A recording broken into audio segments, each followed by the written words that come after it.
এই জিনিসটা আবার কি করেন? ও গরম করেন, গরম করে তারপরে কি করেন? বানায় দেন, তারপরে কি যারা আসে তাদেরকে খাইতে দেন। এটা ডাবল ফ্রাই করা নিষেধ আছে। ডাবল ফ্রাই বলেন গরম করেন করা যাবে না সেখানে। এটা হচ্ছে আপনার গ্রিল, এটা ডাবল ফ্রাই করলে এটা স্বাস্থ্যসম্মত না। আপনি তো বাসি খাওয়াচ্ছেন মানুষকে। জাতীয় ভোক্তা অধিকার সংরক্ষণ অধিদপ্তর থেকে আসছে। আচ্ছা, আপনাদের কিচেনটা কোথায়? একটু চলেন, আপনাদের একজনকে দিলেও হবে না। একটু বলেন এই ঢাকনাগুলো কোথায় আছে?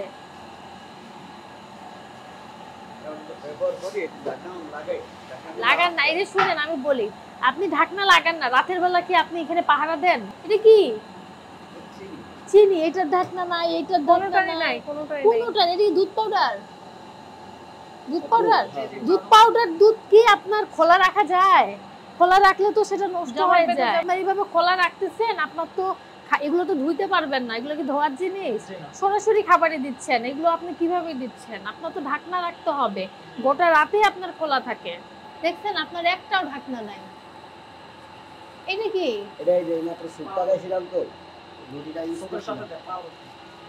পাউরুটিটা কোথা থেকে নিয়ে আসেন? বেকারি থেকে নিয়ে আসেন। পাউরুটির কি মেয়াদ লেখা থাকে? আপনি যখন খাবারে ব্যবহার করতেছেন আপনাকে তো মেয়াদ দেখে ব্যবহার করতে হবে, কারণ সেটা খাবারের মেয়াদ আছে কিনা সেটা জানতে হবে। আপনাকে বেকারি থেকে দিলেও আপনি তো বুঝতেছেন না সেটা মেয়াদ উত্তীর্ণ কিনা। এখানে যে পরিবেশটা দেখলাম সেটা সন্তোষজনক না। ওটা ফ্রিজটা ওপেন করবেন। হ্যাঁ, এটা রাখছেন কেন? মানে কারি মুরগি কি আজকের সাথে মিশাই দিবেন? আপনি সরেন, ভিতরে যান। এটা কি এখানে? কাঁচা মুরগির সাথে আপনি এই কারি মুরগি খোলা রেখে দিছেন? হ্যাঁ, কেন? আপনার এইগুলো ফ্রিজে ছিল। আপনি ফ্রিজে রাখতে পারেন, কিন্তু বিষয়টা হচ্ছে কাঁচার সাথে রান্না করা মাংস ফ্রিজে রাখা যাবে না। এটা আজকের নির্দেশনা না, আমরা অনেকবার বলে গিয়েছি। আপনার ফ্রিজের সংখ্যা কিন্তু অনেকগুলো। আপনি কাঁচা মাংস আর রান্না করা মাংস একসাথে কোনোভাবেই রাখা যাবে না।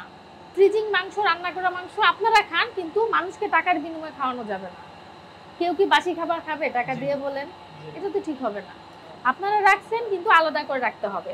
সেটা কন্টামিনেশন হয়, সেটা স্বাস্থ্যকর না। লেভেল নাই।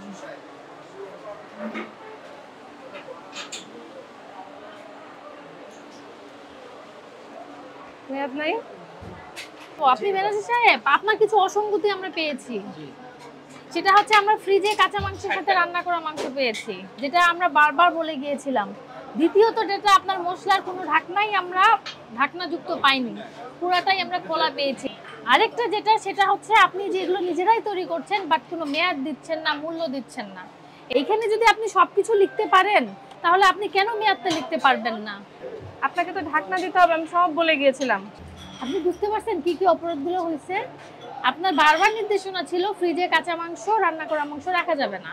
আপনার ফ্রিজের সংখ্যা কিন্তু অনেকগুলো, আপনার কিন্তু যথেষ্ট জায়গা আছে, আপনি কেন তারপরে এক জায়গায় রাখলেন? দ্বিতীয়ত কারণ, সেটা হচ্ছে আপনাকে বারবার নির্দেশনা বলা হয়েছিল প্রতিটা পণ্য ঢাকনা কৌটাগুলো ঢাকনা সহ রাখবেন। এখন খোলা আছে, কিন্তু রাত্রে তো রাখতে হবে। এখন ব্যবহার করছেন, কিন্তু আপনার কোনো ঢাকনা আপনি দেখাতে পারেননি।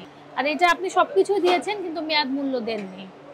আপনাকে আমরা আজকে 50,000 টাকা জরিমানা করলাম। জাতীয় ভোক্তা অধিকার সংরক্ষণ অধিদপ্তর থেকে আসছি। আপনার প্রতিষ্ঠানটা আমরা মনিটরিং করব। আপনার প্রতিষ্ঠান রান্নাঘরটা দেখবো, আসেন। এটা খুলেন। সবই এগুলো তো আর রান্না করা, এগুলো তো আর ডাবল ফ্রাই করা যায় না। এই জিনিসটা আবার কি করেন? ও গরম করে তারপরে কি করেন? বানায় দেন, তারপরে কি যারা আসে তাদেরকে খাইতে দেন। এটা ডাবল ফ্রাই করা নিষেধ আছে। ডাবল ফ্রাই বলেন গরম করেন করা যাবে না সেখানে। এটা হচ্ছে আপনার গ্রিল, এটা ডাবল ফ্রাই করলে এটা স্বাস্থ্যসম্মত না। আপনি তো বাসি খাওয়াচ্ছেন মানুষকে। আপনার পরিবেশ আর আপনার খাবার যে ব্যবস্থাপনা মারাত্মক খারাপ। আপনি বাসি খাবার মানুষকে খাওয়াচ্ছেন, তার প্রমাণক সবাই দেখুক। এখন এগুলো কি আপনি আবার মানুষকে, আপনার স্বীকারোক্তি আছে একজন, ওই যে উনার, আপনারা এইটা উনি বলেছে, এটা আপনারা আবার গরম করে আপনারা মানুষকে খাওয়ান। টাকা দিয়ে কেউ এখানে বাসি খাবার খাবে? আপনি এক ভোক্তাকে জিজ্ঞাসা করেন, ভাই এটা গরম করে খাওয়াবো, সে কি খাবে? এটা কি আবার ডাবল গরম করা যায়? এটা কিন্তু আপনার গ্রিল ডাবল গরম করা যায় না। আপনি একজন ভক্তকে বলেন যে ভাই এটা গতকালের, এটা দেখলে সে কি খাবে? খাবে? তাহলে আপনাকে যদি বলি আপনি মিথ্যা বিজ্ঞাপন দ্বারা মানুষকে প্রতারণা করছেন, মানুষকে বলছেন টাটকা, খাওয়াচ্ছেন বাসি। আজকে আমরা সতর্কতামূলকভাবে 50,000 টাকা জরিমানা আরোপ করছি। টাকাটা পরিশোধ করবেন এখনই, অন্যথায় আমরা পরবর্তী ব্যবস্থায় যাব।